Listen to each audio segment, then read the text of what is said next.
పవన్ కళ్యాణ్ పెత్తందారేనని నిరూపించుకుంటున్నారు. పేదల ఇళ్లపై మొన్నటి వరకు చంద్రబాబు కోవర్టులకు వెళ్లి అడ్డుకునే ప్రయత్నం చేస్తే ఇప్పుడు చంద్రబాబు ఇచ్చిన ప్యాకేజీ తీసుకుని పేదలకు ఇచ్చిన ఇళ్ల పట్టాలు, ఇళ్ల నిర్మాణంలో అవినీతి జరిగిందంటూ మరో పెత్తందారు పవన్ కళ్యాణ్ దుష్ప్రచారం మొదలుపెట్టారు.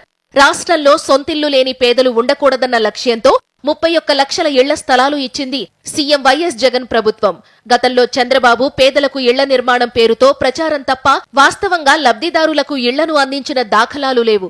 పైగా అమరావతిలో పేదలకు ఇళ్లు ఇవ్వాలని సీఎం వైఎస్ జగన్ ప్రభుత్వం నిర్ణయిస్తే కోర్టుకు వెళ్లి అడ్డుకున్న చరిత్ర పచ్చ పార్టీ నేతలది. ఇప్పుడు ఎన్నికలు దగ్గరకు వస్తుండటంతో అదే పేదల ఇళ్ల నిర్మాణంపై అక్రమాలంటూ మరోసారి బురద జల్లే వంతు పవన్ కళ్యాణ్ తీసుకున్నాడు. గతంలోనే ఇళ్ల నిర్మాణంపై జనసేన నేతలు దుష్ప్రచారం చేశారు. కమిటీలు వేసుకుని మరీ ఆయా ప్రాంతాల్లో పర్యటించారు. వారంతా ఎలాంటి అక్రమాలను నిర్ధారించలేకపోయారు. ఇప్పుడు ఎన్నికలు దగ్గర పడుతుండటంతో మరోసారి సీఎం వైఎస్ జగన్ ప్రభుత్వాన్ని అప్రతిష్టపాలు చేసేందుకు కుట్ర పన్నుతున్నారు. అయినా మీలాంటి పెత్తందారుల కుట్రలను సొంతింటి కల నెరవేర్చుకుంటున్న పేద ప్రజలంతా గమనిస్తున్నారు. వచ్చే ఎన్నికల్లో మీ పెత్తందారులందరికీ వారే ఓటు రూపంలో తగిన బుద్ధి చెప్తారు. పవన్ కళ్యాణ్ పెత్తందారేనని నిరూపించుకుంటున్నారు.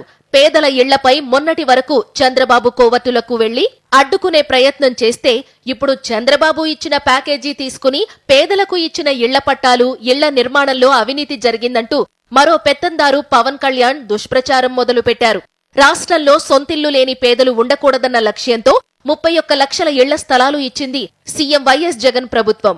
గతంలో చంద్రబాబు పేదలకు ఇళ్ల నిర్మాణం పేరుతో ప్రచారం తప్ప వాస్తవంగా లబ్ధిదారులకు ఇళ్లను అందించిన దాఖలాలు లేవు.